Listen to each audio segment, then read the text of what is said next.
Hello दोस्तों। तो coordination compound का हम एक नया लेक्चर फिर से रिकॉर्ड करने जा रहे हैं। आज बेसिकली हम पढ़ेंगे वर्नर थ्योरी। वर्नर थ्योरी पर क्वेश्चन कैसे बनते हैं वो सब डिस्कस करेंगे। आज फाइनली वर्नर थ्योरी को ढंग से रैप अप करेंगे। तो सबसे पहले हेडिंग डालो, वर्नर थ्योरी क्या बोलता है। वर्नर थ्योरी बेसिकली वर्नर को फादर ऑफ कोऑर्डिनेशन कंपाउंड भी बोला जाता है। अब क्यों बोला जाता है ये अभी मैं डिस्कस करने वाला हूँ। ये फर्स्ट साइंटिस्ट था। वर्नर क्या था? First scientist. First scientist to first scientist who discussed bonding in coordination compound. Bonding in coordination compound. Coordination compound ये पहला साइंटिस्ट था। वर्नर पहला साइंटिस्ट था जिसने क्या बताया था, जिसने डिस्कस किया था बॉन्डिंग इन कोऑर्डिनेशन कंपाउंड। और इसको फादर ऑफ कोऑर्डिनेशन कंपाउंड भी बोलते हैं, फादर ऑफ कोऑर्डिनेशन कंपाउंड। तो दूसरा स्टेटमेंट क्यों क्या लिखेंगे? वर्नर ने दो कंपाउंड लिए थे, एक COCl3 एंड एक platinum Cl4 and react with ammonia. And इसको किससे रिएक्ट कराया था? React with ammonia. अमोनिया के साथ इसने रिएक्ट करवाया था इन दोनों कंपाउंड्स को, ammonia. And get additional compound was form. And additional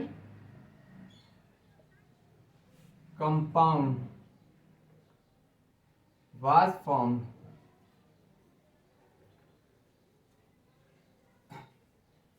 basically burner ने COCl3 लिया और प्लेटिनम Cl4 लिया और इसकी रिएक्शन अमोनिया से करवाई। तो देखो रिजल्ट क्या आए थे। COCl3 का पहला COCl3 लिया इसने और इसने अमोनिया ले लिया। अमोनिया को इसने एक्सेस में लिया था, एक्सेस। तो सबसे पहला कंपाउंड बना COCl3 6NH3, पहला कंपाउंड।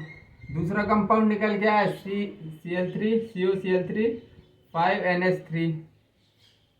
तीसरा कंपाउंड COCl3 4NH3 और एक और कंपाउंड बना COCl3.3NH3। अभी कंफ्यूज हो गया कि बेसिकली रिएक्टेंट एक है, जब रिएक्टेंट मिलते हैं तो प्रोडक्ट एक मिलता है, लेकिन इधर पे देखा गया तो 3 4 प्रोडक्ट मिले। फाइनली फिर इसने दिमाग लगाया ऐसा क्यों हो रहा है। फिर इसने COCl3 की जगह इसने ले लिया प्लेटिनम। क्या ले लिया? इसने ले लिया प्लेटिनम Cl4। फिर इसने रिएक्शन करवाई अमोनिया के साथ। बेसिकली अमोनिया के साथ इसने रिएक्शन करवाई तो फिर देखो क्या आया। प्लेटिनम Cl4.6NH3, प्लेटिनम Cl4.5NH3 और एक और कंपाउंड प्लेटिनम Cl4.4 अमोनिया। एक और कंपाउंड प्लेटिनम Cl4.3 अमोनिया। एक और कंपाउंड बना प्लेटिनम Cl4.2NH3। अभी कंफ्यूज हो गया। इसको अमोनिया को इसने क्या ले लिया था? एक्सेस में। तो ऐसा क्यों हो रहा था, मतलब हो क्यों रहा था? तो मतलब सेंट्रल ऐसा इसलिए हो रहा था क्योंकि सेंट्रल मेटल के पास एक से ज्यादा वैलेंसी थी। इन कोऑर्डिनेशन कंपाउंड ऐसा क्यों हो रहा था? नोट लिखो, इन कोऑर्डिनेशन कंपाउंड। इन कोऑर्डिनेशन कंपाउंड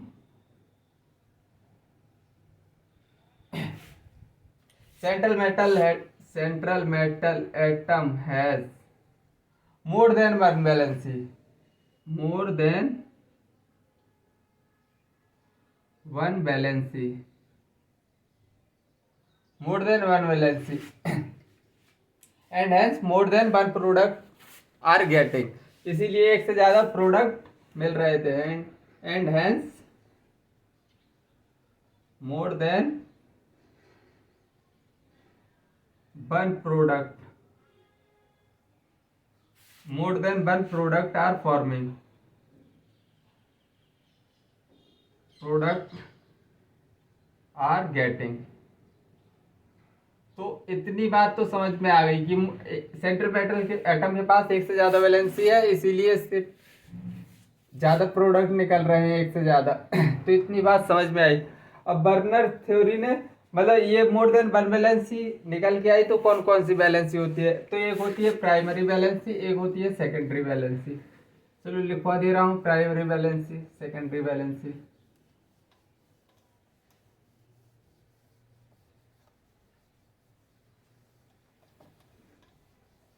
तो फर्स्ट है, अब इधर ऊपर से लिखो वरना, एक है प्राइमरी वैलेंसी,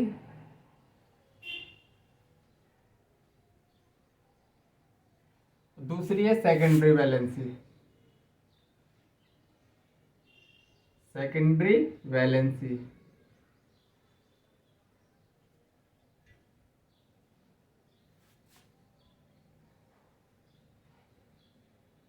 सही लाइन खींची है, गड़बड़ है।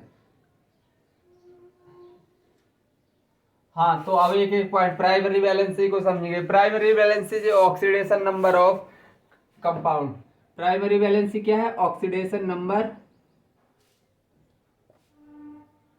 Primary valency is oxidation number of compound,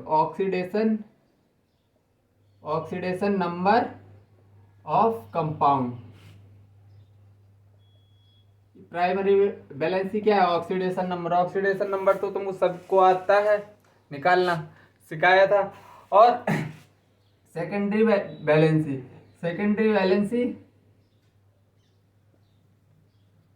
secondary valency is coordination number of compound, is coordination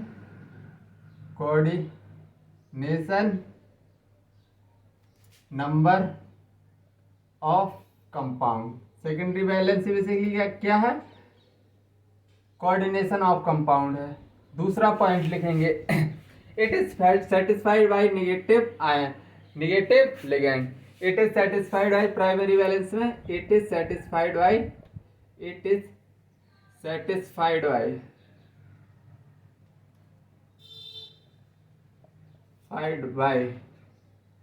negative valency, negative ligand,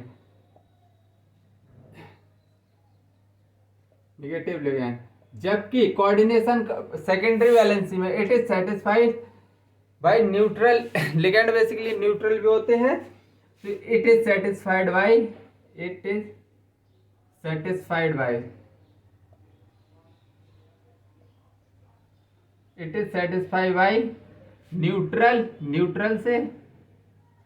neutral as and negative valency, negative ligand. Second point. और third point इसका क्या है? It is ionisable, ये क्या है? Basically ionisable sphere, it is due to ionisable sphere, it is due to ionisable sphere, it is due to ionisable sphere. Ionisable sphere कौन सा होता है? K4FeCN6, ये है आयनाइजेबल स्पेयर। और secondary valency it is due to coordination sphere. Third, it is due to coordination sphere, जो डब्बे के अंदर होता है, it is due to coordination sphere,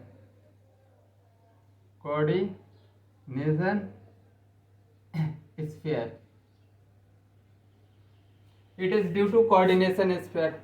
चौथा पॉइंट इसमें क्या है?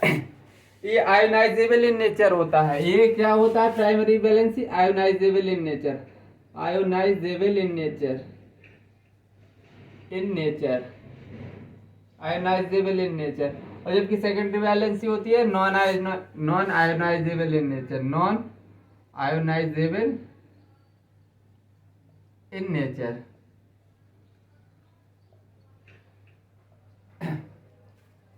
और नॉन डायरेक्शनल, पांचवा, ये नॉन डायरेक्शनल होते हैं, non directional in nature, non directional, non directional in nature. ये पॉइंट आगे स्ट्रक्चर बनाऊंगा तो समझ में आ जाएगा, ये नॉन डायरेक्शनल इन नेचर होता है। जबकि पांचवा point secondary valency directional in nature, directional, directional in nature, directional in nature. It has no, इसके पास it has no relation with geometry, it has, primary valency में it has no relation with geometry, no relation with geometry, with geometry, it has no relation. जबकि इसमें it gives us geometry, it gives geometry, gives, इस समझ में आ जाएगा आगे, geometry. अभी structure बनाऊंगा, it give geometry to coordination compound, coordination compound.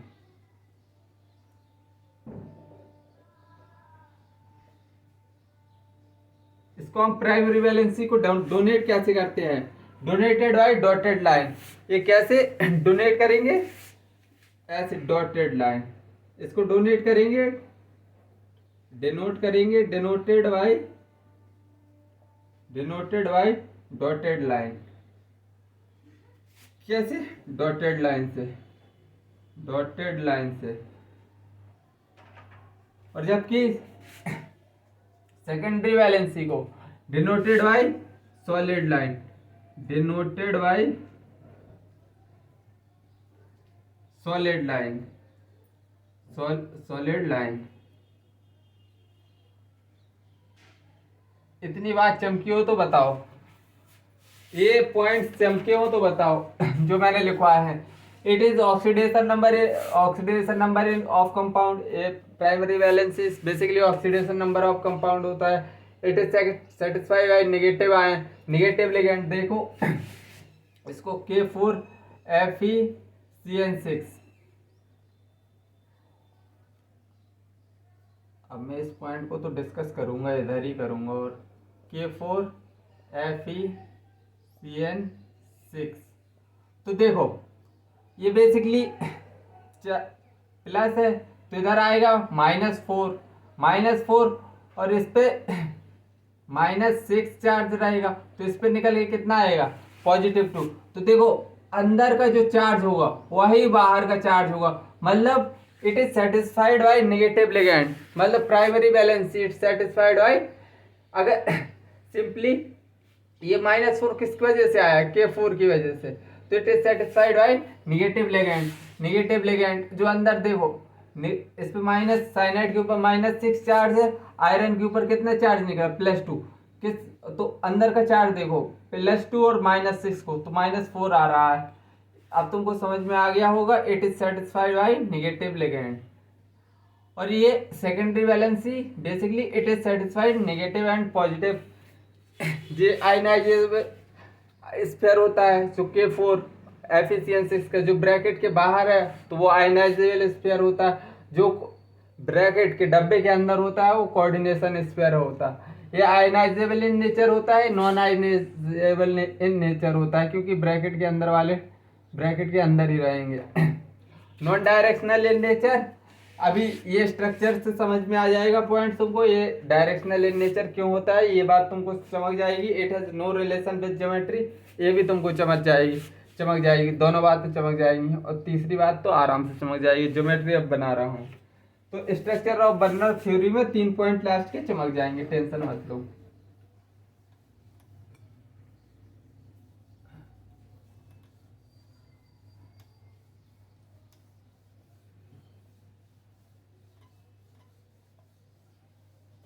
Structure in Werner theory,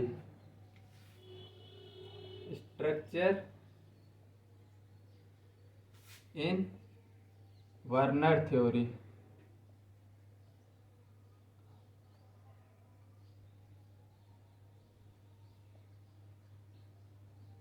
structure in Werner theory. तो देखो सबसे पहले एक कंपाउंड COCl3 ले लो। COCl3 इसकी रिएक्शन किससे करवाई थी? अमोनिया से। अमोनिया को क्या लिया था हमने? एक्सेस में लिया था। एक्सेस में अमोनिया को हमने एक्सेस में लिया था, तो इसमें कितने प्रोडक्ट बने थे? बना दो फिर से। COCl3 डॉट 6NH3 बना था पहला प्रोडक्ट। COCl3 डॉट 5NH3 दूसरा प्रोडक्ट।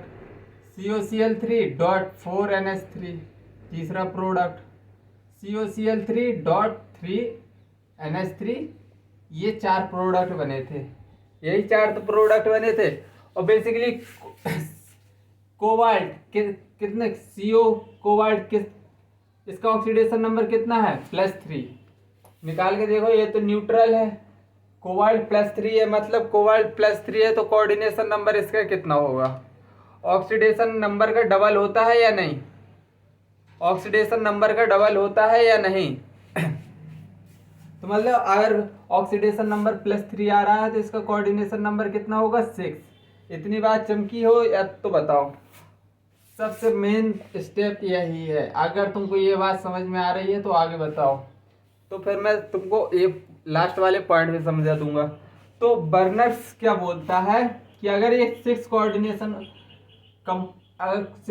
इसका कोऑर्डिनेशन नंबर 6 है, मतलब 6 कोऑर्डिनेट बॉन्ड बना रहा है, तो बर्नर्स बोलता है कि 6 कोऑर्डिनेट बॉन्ड बनेंगे तो सबसे पहले सेकेंडरी वैलेंसी से बनेंगे। सेकेंडरी वैलेंसी क्या होती है? बेसिकली न्यूट्रल क्योंकि नेगेटिव तो प्राइमरी भी होती है, सेकेंडरी भी होती है। तो मतलब बेसिकली कोबाल्ट, अब देखो 6 अमोनिया है, तो इसका स्ट्रक्चर, पहले का स्ट्रक्चर बना दूं।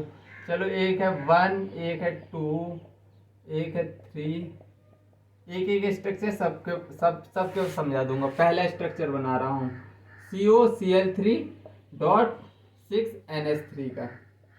तो देखो समझना, कोबाल्ट, अब बर्नर्स बोलता है कि जो इसके कोऑर्डिनेट बॉन्ड बनेंगे 6, कोऑर्डिनेशन नंबर 6 आ रहा है, मतलब 6 बॉन्ड बनने वाले हैं। तो बर्नर्स बोलता है सेकेंडरी वैलेंसी से बनने चाहिए। सेकेंडरी वैलेंसी मतलब न्यूट्रल एटम से, न्यूट्रल मॉलिक्यूल से, न्यूट्रल लिगेंड से। तो एक बॉन्ड, चलो बना के देखो।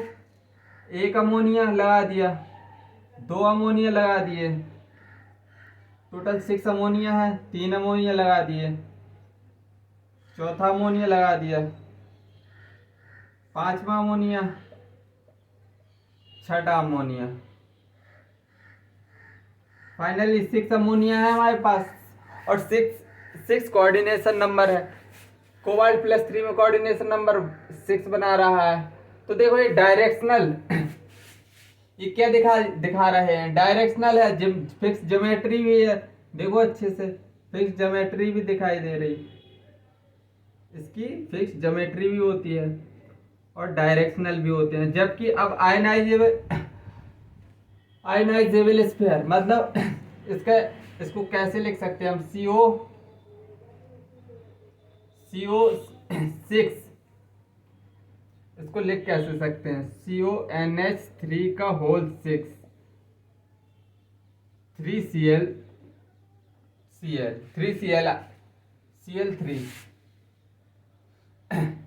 3Cl3 तो देखो, अब 3 क्लोरीन है। अब इनको हम कहीं भी किसी भी डायरेक्शन से, मतलब इसको डॉट डॉट से शो कर दो, कहीं से भी एक Cl डाल दो, दूसरा Cl इधर से डाल दो, कुछ फर्क नहीं पड़ता। नॉन डायरेक्शनल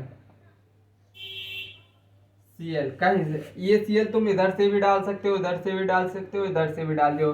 लेकिन जो 6 कोऑर्डिनेट बॉन्ड बनेंगे, तो बर्नर्स बोलता है सबसे पहले किससे बनेंगे? सेकेंडरी वैलेंसी से बनेंगे।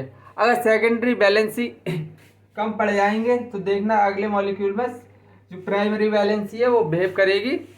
जो अभी ये सब क्या है? प्राइमरी वैलेंसी की तरह बिहेव हो रहे हैं, बिल्कुल। हाँ, नॉन डायरेक्शनल, कहीं भी चिपका दे रहे हैं हम, और इसको डॉटेड लाइन से दिखा दे रहे हैं। इतनी बात समझ में आई? तो अब इसका दूसरा structure low.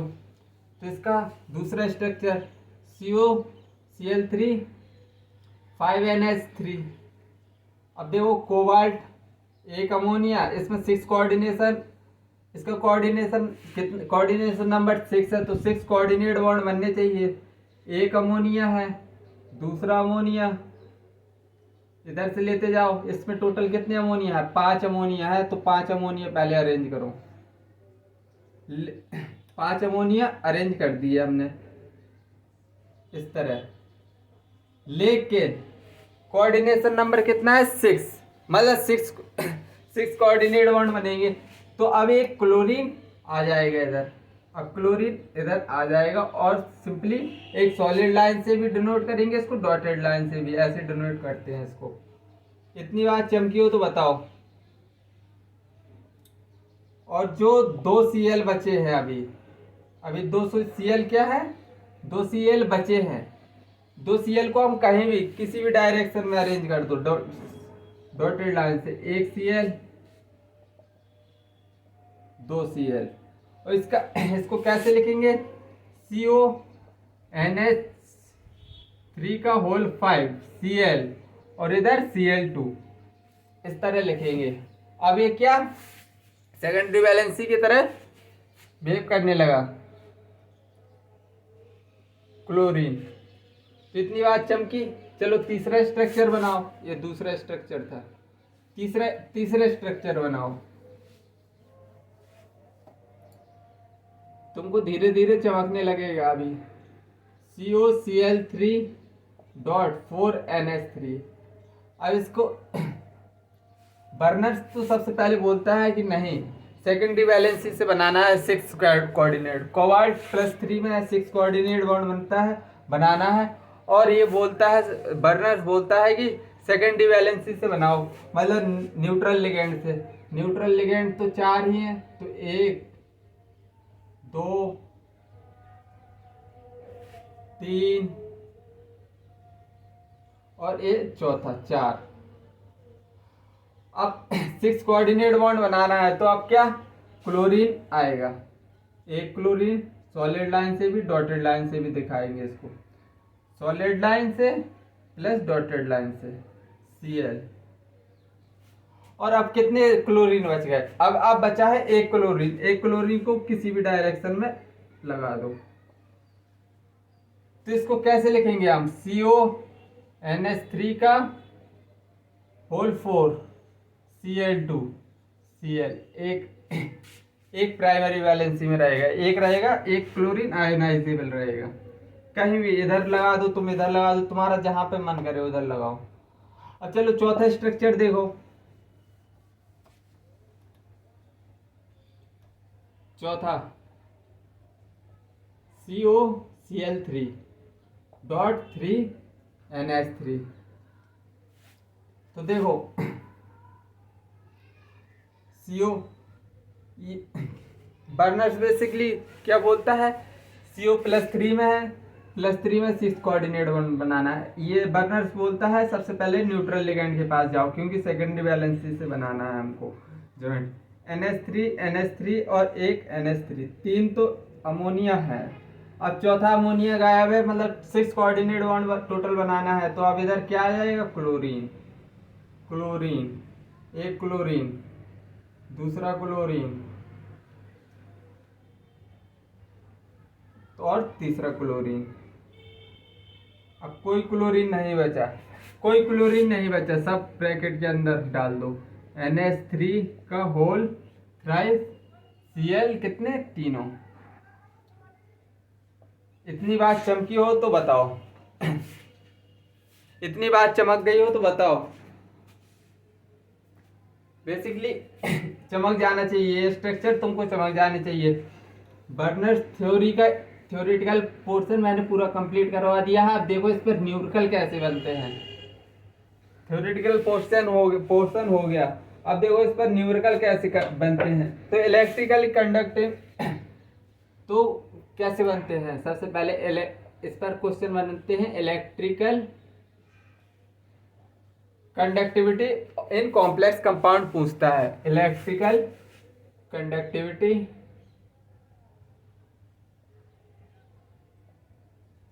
In complex compound,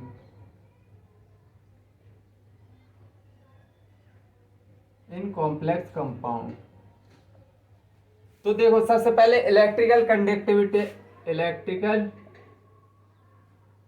electrical conductivity directly proportional होती है, इलेक्ट्रिकल कंडक्टिविटी डायरेक्टली प्रोपोर्शनल होती है number of ions, number of ions, number of ion. If number of ion same, पहला पहला पहली चीज ये हो गई, if number of ion same, if number of ions is same, then electrical conductivity क्या होगी,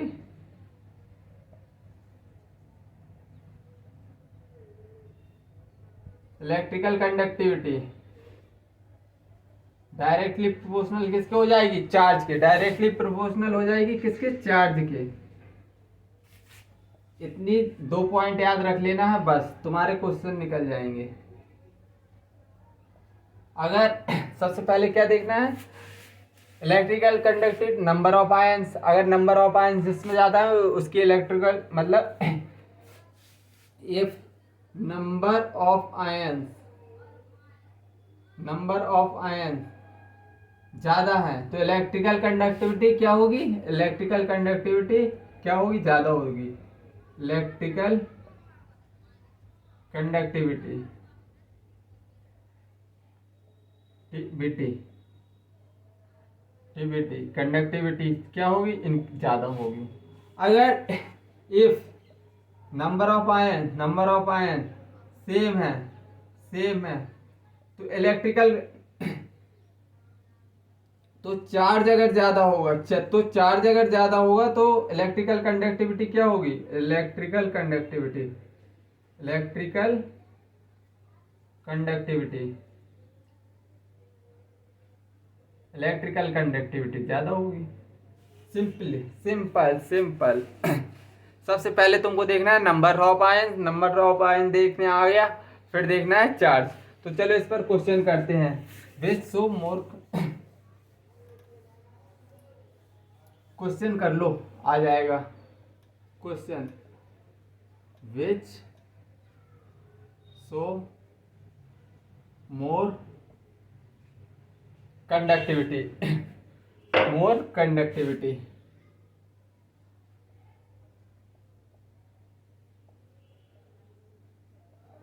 तो देखो सबसे पहले एग्जाम्पल लो, क्वेश्चन, पहला क्वेश्चन, इसको क्वेश्चन ही रहने दो, पहला K4 FeCN6, K4 FeCN6 और इधर है K3, इन दोनों में कंपेयर करना है, K3 FeCN6। तो देखो अगर इसको हम पानी में डालेंगे, पानी में डालेंगे तो कैसे टूटेगा, पानी में डालेंगे तो कैसे टूटेगा, 4K plus 4K plus plus ये आयन ये डब्बे वाला तो ब्रैकेट वाला तो टूटेगा नहीं, CN6 माइनस, मतलब वही कैसे टूटेगा, 3K प्लस में टूटेगा और प्लस FeCN6 ऐसे ही तो टूटेगा, -3, इस पे भी माइनस चार्ज आएगा, -3, इधर इधर -4, इधर -3। तो नंबर ऑफ आयन देखो इसमें दोनों में कंपेयर करो तो इसमें 4 + 1 5 आयन है, 5 आयन्स हैं और इसमें कितने हैं 3 + 1 4 आयन्स हैं, 4 आयन्स, मतलब इस इलेक्ट्रिकल कंडक्टिविटी किसकी ज़्यादा होगी, इसकी, क्योंकि इसमें 5 आयन है, इसमें 4 आयन है।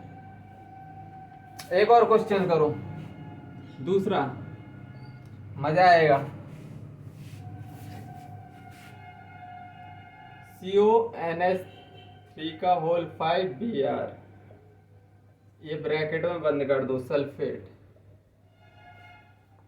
और इधर CO NH3 का होल 5 सल्फेट Br।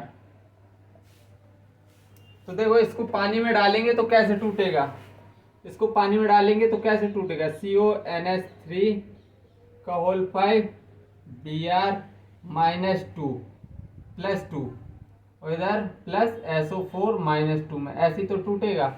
और ये कैसे टूटेगा, CONH3 का होल 5 सल्फेट प्लस Br-।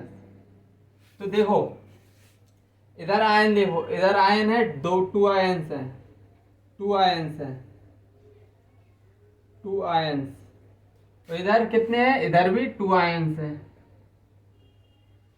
किसी को ज्यादा तो दिखाई नहीं दे रहे भैया, दो तो दिखाई दे रहे। अब आयन सेम है तो मैंने क्या बोला था, फिर देखना है चार्ज इधर कितना है, चार्ज है इधर -2 है, चार्ज इधर 2 है, चार्ज इधर देखो, चार्ज इधर कितना है 1, चार्ज 1 है। तो मतलब इलेक्ट्रिकल कंडक्टिविटी कंडक्टेंस कितनी ज़्यादा होगी इसकी, इलेक्ट्रिकल कंडक्टिविटी। तो इतनी बात चमकी, इतना कंसेप्ट चमका या नहीं। चलो और क्वेश्चन करवा दे रहा हूँ इसी पे, एक और क्वेश्चन करो। Increasing order of electrical conductivity question, increasing order of electrical conductivity.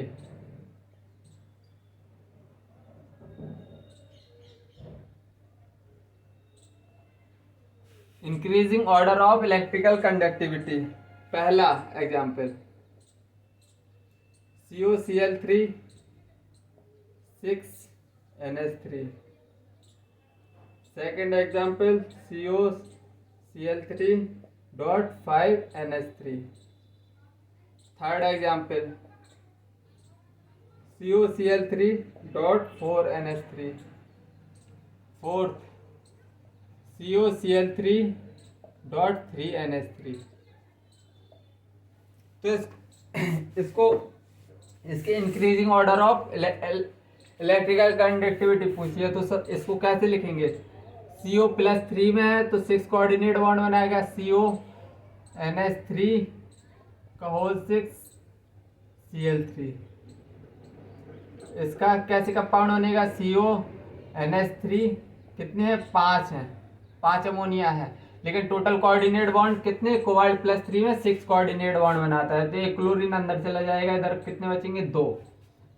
इसी तरह CO, इधर अमोनिया 4 है, NH3 कितने हैं 4, तो टोटल कोऑर्डिनेट बॉन्ड कितने बनने चाहिए 6, तो 2Cl अंदर जमा दो, एक Cl बचा, इधर सभी CO NH3 इधर कितने हैं 3 और Cl3 इधर पूरे सभी अंदर चले गए। अब इसको पानी में डालेंगे तो कैसे टूटेगा, इसको पानी में डाल के देखो, इसको पानी में डालो, पानी में H2O वाटर में डालोगे तो कैसे टूटेगा, वाटर में डालोगे तो इस तरह टूटेगा, NH3 का होल 6 प्लस माइनस आएगा, ये माइनस में है तो इधर प्लस आएगा, प्लस 3Cl नेगेटिव। मतलब इधर टोटल कितने आयन हैं, 4 आयन्स, कितने आयन हैं 4 आयन्स हैं इधर। और इसको पानी में डालो वाटर में, तो ये कैसे टूटेगा, CONH3 5Cl plus 2Cl minus, मतलब इधर कितने आयन है 3 आयन, 2 + 1 3 आयन्स हैं। इसी तरह इसको भी डालो पानी में, इसको भी डालोगे तो CONH3 का होल 4 Cl2 + 1 प्लस एक Cl माइनस बाहर, तो कितने आयन आ जाएंगे इधर, इधर कितने आयन बन रहे हैं 2 आयन। और इधर बताओ, इधर तो सभी अंदर रहने वाले हैं, NH3 का होल 3 Cl3। मतलब इधर कितना आयन है, 1 आयन। तो बस देख लो, आयंस के जिसमें आयन ज़्यादा उसकी इलेक्ट्रिकल कंडक्टिविटी क्या होगी, ज़्यादा। उसकी इलेक्ट्रिकल कंडक्टिविटी ज़्यादा मतलब कि 1 की सबसे ज़्यादा होगी, फिर सेकंड की, फिर थर्ड की, फिर सबसे कम आएगी 4th की इलेक्ट्रिकल कंडक्टिविटी। तो आई थिंक एक क्वेश्चन चमक गया होगा। ऐसे क्वेश्चन नीट में आते हैं, स्टार पॉइंट लगा लो जितने लगाना हो। और जो प्रीवियस में भी करवाया है क्वेश्चन, वो भी क्वेश्चन बहुत ज़्यादा नीट में आते हैं। अब चलो, एक कंसेप्ट है प्रेसिपिटेशन वाला, छोटा सा कंसेप्ट है, बस मैं बता रहा हूँ और उस पर क्वेश्चन एक करवा दूंगा। प्रेसिपिटेशन, दूसरे सवाल कैसे आते हैं, प्रेसिपिटेशन ऑफ कॉम्प्लेक्स कंपाउंड में, बर्नर्स थ्योरी में दूसरी तरह के कैसे क्वेश्चन आते हैं। तो दूसरे तरह के क्वेश्चन आते हैं precipitation of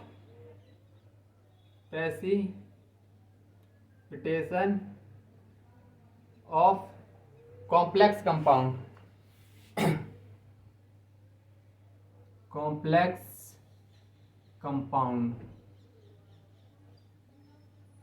precipitation of complex compound.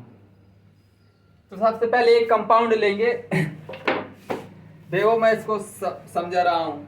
सबसे पहले हम एक कंपाउंड लेंगे FeH2O का होल 6 और Cl3। इसको हम पानी में डालेंगे तो किस तरह टूटेगा, ब्रैकेट में, तो ब्रैकेट में रहेगा, इधर -3 आए +3 और 3Cl माइनस आए, तो मतलब टोटल कितने आयंस होंगे, चलो पूरा लिख दो, FeH2O का होल 6। तो टोटल आयंस कितने हैं इसमें, 3 एनायन है, 3Cl माइनस, एक कैटायन है और 3 एनायन है। तो मतलब टोटल कितने आयंस हो गए, टोटल आयन 4 आयन, 3 क्या है, एनायन है, और एक क्या है, 1 कैटायन है। टोटल आयन कितने हो गए, टोटल आयन 4 आयन हो गए या नहीं 4 आयन, मतलब टोटल निकल के आए 4 आयन, 4 आयन्स हैं।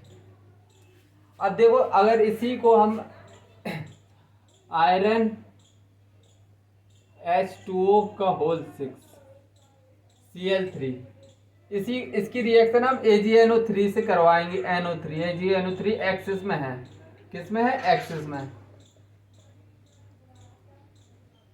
एक्सिस में है। तो देखो, जो आयनाइजेबल स्फीयर होता है, इसको क्या आयनाइजेबल स्फीयर ही तो बोलते हैं। जितने आयनाइजेबल स्फीयर होंगे उतने प्रेसिपिटेट बनेंगे। तो इधर देखा गया 3 मोल AgCl के बन रहे हैं, AgCl PPT 3 मोल AgCl बन रहे हैं प्रेसिपिटेट में, PPT में। तो मैं क्या लिख सकता हूँ, इधर स्टार पॉइंट क्या लिख सकता हूँ, number of mole of precipitate form, number of mole of precipitate PPT form is equal to, किसके बराबर होगा, number of anion in ionisable sphere, number of anion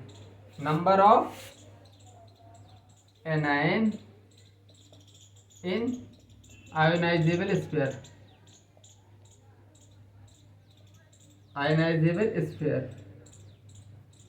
इतनी बात चमकी है तो बताओ, आगे चलूं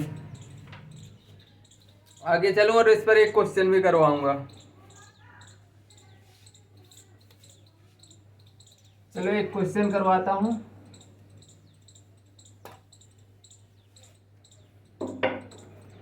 चलो, कंसेप्ट ऑफ प्रेसिपिटेशन थोड़ी याद करने वाला है, थोड़ी सा याद रख लेना इसको। कंसेप्ट ऑफ प्रेसिपिटेशन, चलो हटाओ यार इसको, कुछ इंपॉर्टेंट नहीं है। क्वेश्चन करो, क्वेश्चन कैसे आता है नीट में। Arrange increasing order of PPT, arrange increasing order of precipitation of PPT। तो पहला COCl3.6 अमोनिया, दूसरा COCl3.5 ammonia, third COCl3.4 ammonia, fourth COCl3.3 ammonia. चलो इसको कॉम्प्लेक्स बना लो, इसके कॉम्प्लेक्स बनाओ।